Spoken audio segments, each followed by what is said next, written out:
ओम शांति।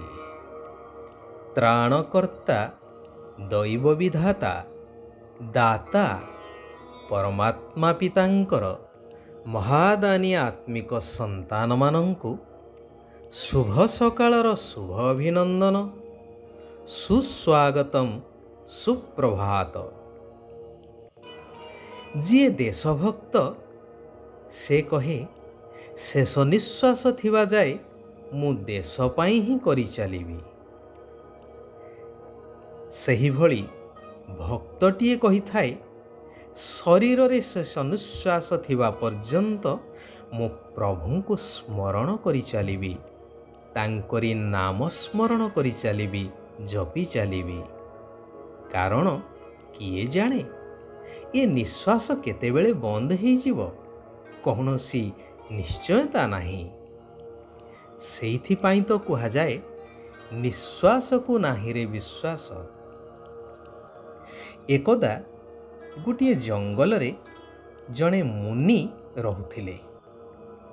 तांको पाखरे अनेक शिष्य मध्य रहुथिले।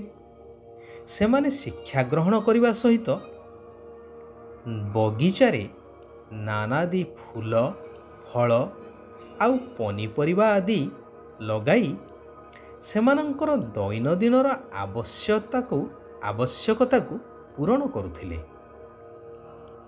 शिष्य माने बेले बेले परस्पर मध्यरे आलोचना करुथिले कि गुरु तो वर्तमान बयसर अपराह्न केतेबेले केउ कथा, तांको अंते किए तांकर स्थान नेब ए पर्यंत से विषय रे किछि हेले सूचना देउनाहांती गुरुदेव। सेमानंक मध्यरु केते जण मध्य कहिले कि ए कथा आमे माने आलोचना करिबा अनुचित, कारण गुरुदेव उचित समय रे उचित निर्णय नेबे। आम मानंकु किंतु ए आलोचना रु निवृत्त रही गुरु को मिलित भावरे पचारिबा दरकार कि आमर तो शिक्षा समाप्त हेबा उपरे एथर आमको मुक्तिर मार्ग विषय रे बुझेबा पाई। एही कथाटी समस्तंक मन को मध्य छुईला एवं सेमाने गुरु को पचारिले, परंतु गुरु स्मित हास्य देई कहंती जे तुमे अपेक्षा कर।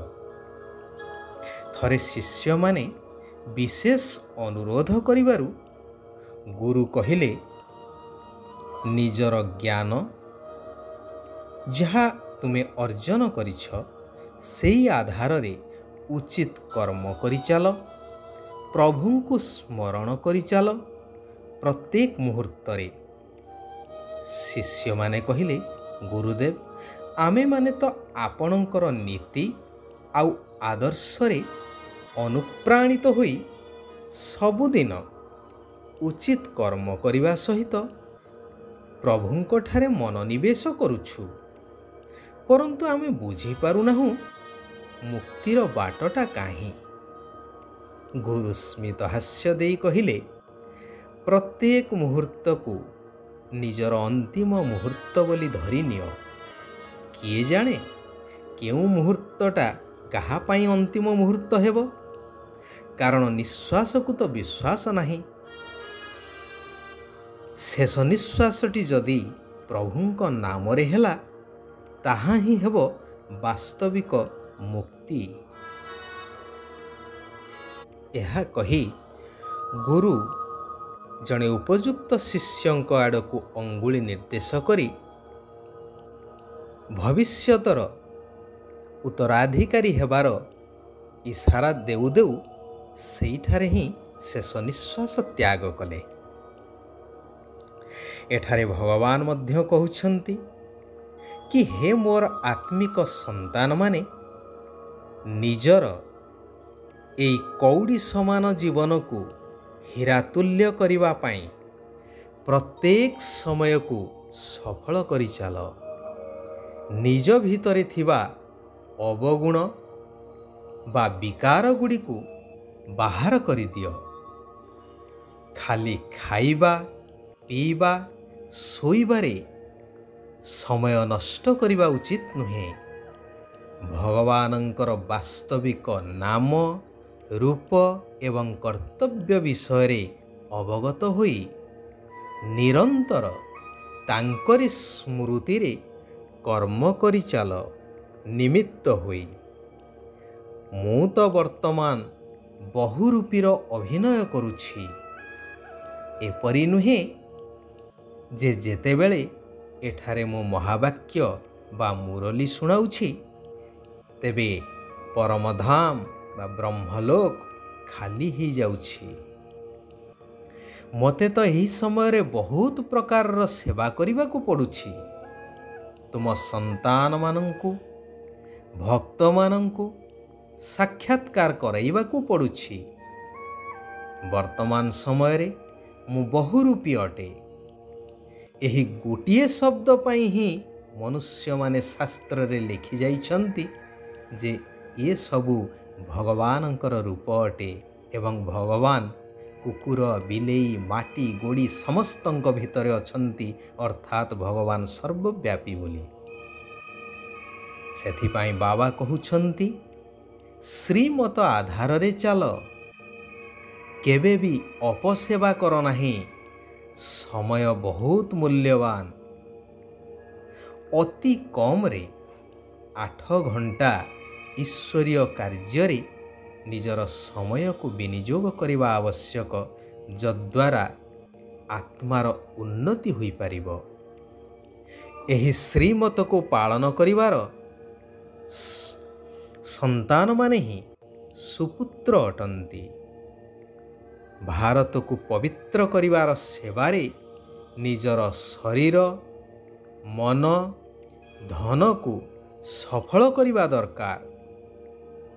ନିଜର ଏହି ସଙ୍ଗମ ଯୁଗୀ ଶ୍ରେଷ୍ଠ ବ୍ରହ୍ମାମୁଖ ବଂଶାବଳୀ ବ୍ରାହ୍ମଣ ଜୀବନରେ ନିଜର ଧନକୁ ହୀରା ମନେ କରି ଭବିଷ୍ୟ ସତ୍ୟଯୁଗୀ ସ୍ୱର୍ଗରାଜ୍ୟର ନିର୍ମାଣ କାର୍ଯ୍ୟରେ ବିନିଯୋଗ କରିବା ଆବଶ୍ୟକ। ଏହି ଶରୀରକୁ ଭୁଲିବାର ପୁରୁଷାର୍ଥ କରିବା ଦରକାର, ଯେହେତୁ ଏହି ପୁରୁଣା ଶରୀରର ସମ୍ବନ୍ଧୀ ବସ୍ତୁ ବୈଭବ ସବୁକିଛି ବର୍ତ୍ତମାନ ବିନାଶ ହେବାକୁ ଯାଉଛି। ଶିବ ବାବା କହୁଛନ୍ତି, ଅକାଳ ସିଂହାସନ ତଥା ହୃଦୟ ସିଂହାସନର ଅଧିକାରୀ ହୋଇ ସ୍ୱରାଜ୍ୟର ନିଶାରେ ରହୁଥିବା ପ୍ରକୃତିଜିତ୍, ମାୟାଜିତ୍ ହୁଅ। ଯେପରି କୌଣସି ରାଜା ଭିତରେ ଯଦି ରାଜ୍ୟ କରିବାର ନିଶା ନଥିବ ତେବେ ସେ ରାଜ୍ୟକୁ ଚଳେଇ ପାରିବ ହିଁ ନାହିଁ। ଏଠାରେ ମଧ୍ୟ ଯଦି ସ୍ୱରାଜ୍ୟର ନିଶାରେ ନ ରହିବ ତେବେ କର୍ମେନ୍ଦ୍ରିୟ ରୂପୀ ପ୍ରଜାମାନଙ୍କ ଉପରେ ରାଜ୍ୟ କରିପାରିବ ନାହିଁ, ଅର୍ଥାତ୍ ନିୟନ୍ତ୍ରଣ ରହିବ ନାହିଁ। ସିଂହାସନ ଅଧିକାରୀ ହେବା ଅର୍ଥାତ୍ ସହଜରେ ପ୍ରକୃତିଜିତ୍ ଏବଂ ମାୟାଜିତ୍ ହେବା। ଯଦି ସଂକଳ୍ପର ସିଦ୍ଧି ପ୍ରାପ୍ତ କରିବାକୁ ଚାହୁଁଛ ତେବେ ଆତ୍ମିକ ଶକ୍ତିରେ ଉଡ଼ିବାର ଅଭ୍ୟାସ କର। ଆତ୍ମିକ ଶକ୍ତିରେ ଉଡ଼ିବାର ମୁଖ୍ୟ ଆଧାର ହେଉଛି ଜ୍ଞାନ ଏବଂ ଯୋଗ। ଜ୍ଞାନ ହେଉଛି ମୁଁ ଏକ ଜ୍ୟୋତିର୍ବିନ୍ଦୁ ଆତ୍ମା ଅଟେ। ପରମପିତା ପରମାତ୍ମା ମଧ୍ୟ ମୋର ପିତା, ସେ ମଧ୍ୟ ଜ୍ୟୋତିର୍ବିନ୍ଦୁ ସ୍ୱରୂପ ଅଟନ୍ତି। ନିଜକୁ ଆତ୍ମନିଶ୍ଚୟ କରି ପରମାତ୍ମାଙ୍କ ସହିତ ଯୋଗସୂତ୍ର ରକ୍ଷା କରିବା, ଏହା ହିଁ ହେଉଛି ଜ୍ଞାନ ଏବଂ ଯୋଗ। ଆଚ୍ଛା, ଆଜି ପାଇଁ ଏଇଠାରେ ହିଁ ଆମେମାନେ ବିରାମ ନେବା। ଆସନ୍ତାକାଲି ପୁନଶ୍ଚ ଆମେମାନେ ଏକତ୍ରିତ ହେବା ସେହି କଲ୍ୟାଣକାରୀ ପରମାତ୍ମାଙ୍କର ଆଉ କିଛି କଲ୍ୟାଣକାରୀ ମହାବାକ୍ୟକୁ ଜୀବନରେ ଧାରଣ କରିବା। ନିଜର ଆତ୍ମାର ଉନ୍ନତି କରିବା ସହିତ ସାରା ବିଶ୍ୱର ଆତ୍ମାମାନଙ୍କର ମଧ୍ୟ କଲ୍ୟାଣାର୍ଥେ କାର୍ଯ୍ୟ କରିଚାଲିବା। ଓମ୍ ଶାନ୍ତି। ଓମ୍ ଶାନ୍ତି। ଓମ୍ ଶାନ୍ତି।